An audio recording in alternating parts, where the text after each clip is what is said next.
I would love to see art truly get its appreciation and value it deserves from the community, from all individuals. We all take in art on a daily basis, multiple times a day. We're watching Netflix, we're listening to the radio, we are looking for hobbies to busy our free time. All of this is so important, and it adds value, and it makes you sane, and it just creates joy, and that all is essentially enough as a purpose, right? So if the arts could get properly funded and at least was seen equal to a lot of other industries, I think we would see some really beautiful projects arise. So until then, I'm constantly working towards making that happen, and in any small way I can, and just being an advocate for the arts and for all my creative collaborators. Far in the distance, there's a promise. It seems far in the distance.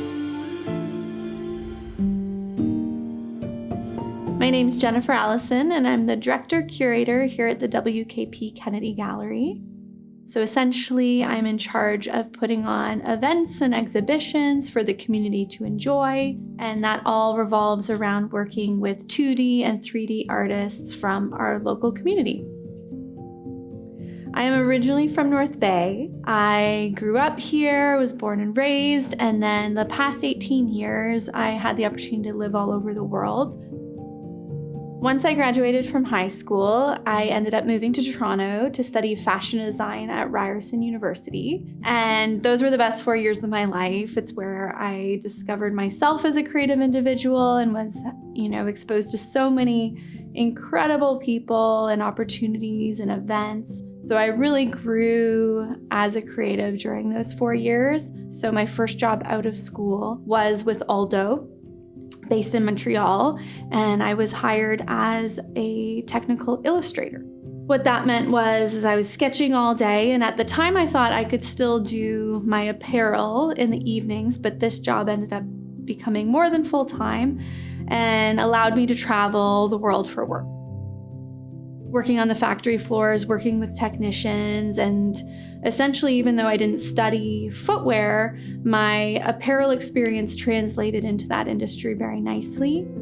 Ultimately, it brought me to New York City, which was always on the bucket list. That is essentially, as a child, what I had dreamt of doing, was being a designer in New York City. Eventually, the industry started taking its toll. I was working 7 days a week, 15-hour days or more, traveling a lot for work. So I was looking for a bit of a balance and ended up being inspired and decided to start my own business. But prior to doing that, I decided to take a little bit of time off. So I ended up going to Peru and volunteering. And while in Peru, I ended up creating the business in a small cafe with horrible internet. And the business was called Art and Soul.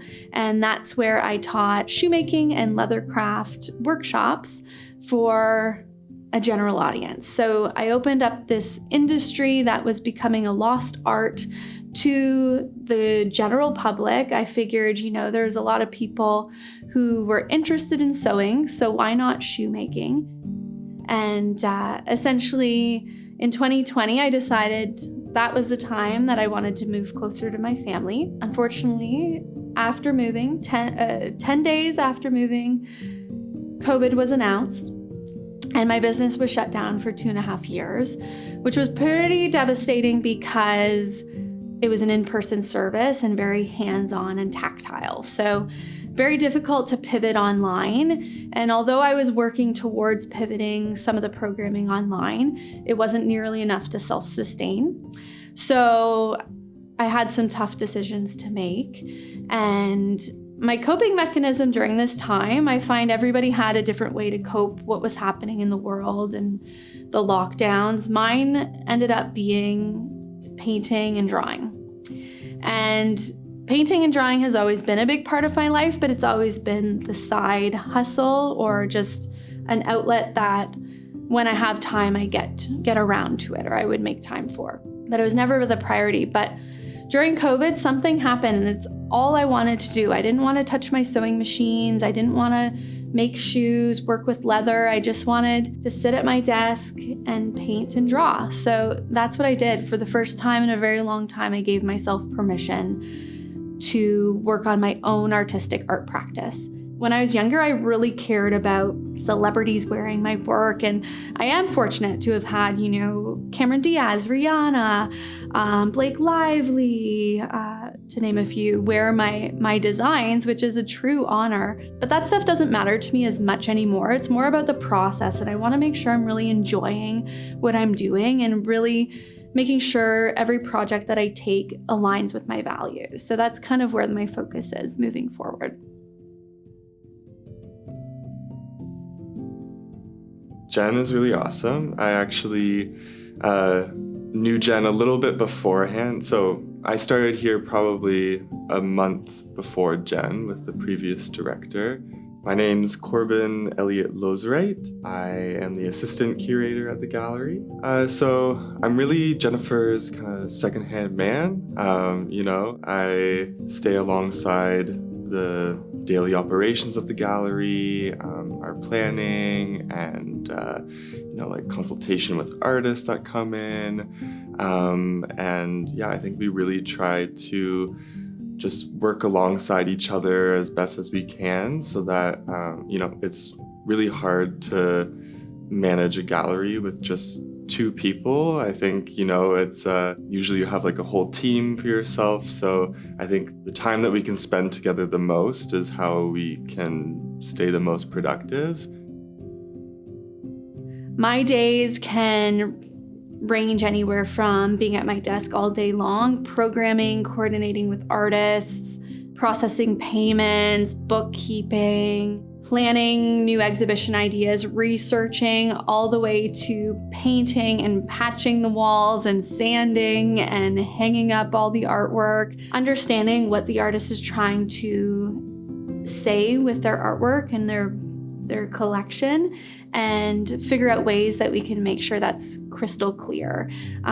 So storytelling is a huge part. So I see the gallery as serving two purposes. Sometimes it's just simply an escape. I think it's really important to have spaces that inspire. And I think that's why it's so important to have this space downtown North Bay. But it's also an educational tool. So I think with the constant revolving door of artists that we feature, each artist has something to say. Sometimes it's a little more uplifting. Sometimes it's really dark and deep and important. Whatever the case may be, we try and match our programming and make sure it's relevant with the times and make sure that it will serve our community. When the time comes to flip the gallery, there's quite a few steps involved that goes into making sure that the space is suitable for the next exhibit to come. From taking down the previous exhibition, we will take everything down and we'll have to start by patching up all the holes. So we'll patch everything, and then the following day we'll have to sand everything down to blend it in perfectly with the wall, making sure that there's no evidence of those past holes being in existence. That can be a very tedious job, but it is very, very important. It just helps maintain the quality of the walls over time. From there, we can then decide how we're going to paint the gallery. Some exhibitions just lend themselves to having simply, all white walls, let the artwork speak for themselves. Sometimes there's a case where an accent wall or a mural might come into play. So the exhibit that's currently on view right now, we decided to paint some beautiful blush pink walls because that was a color that was found in quite a few pieces that it is currently exhibiting. And then the artist also wanted to have an Instagram moment, so she incorporated a mirror and decided to paint a mural in behind that mirror. On the mirror, she has stickers that say "You are beautiful," so it's kind of a nice intimate moment that a patron can come and take a photo of themselves in it. And we always joke that that's the most beautiful work of all here in the gallery when someone looks in. So all these decisions, they may look easy breezy, but a lot of thought goes into every single decision created. So from there, once the wall color is painted up, We'll then play with the artwork to figure out what stories we can build. So a lot of the time there's like there's a large theme with a collection of artwork, and then sometimes sub-themes. So from there, we'll group artwork that should sit together and complement each other and decide what wall that'll look best on. So it's all about creating a flow and a common thread to make sure that the patron's eye just travels naturally around the room.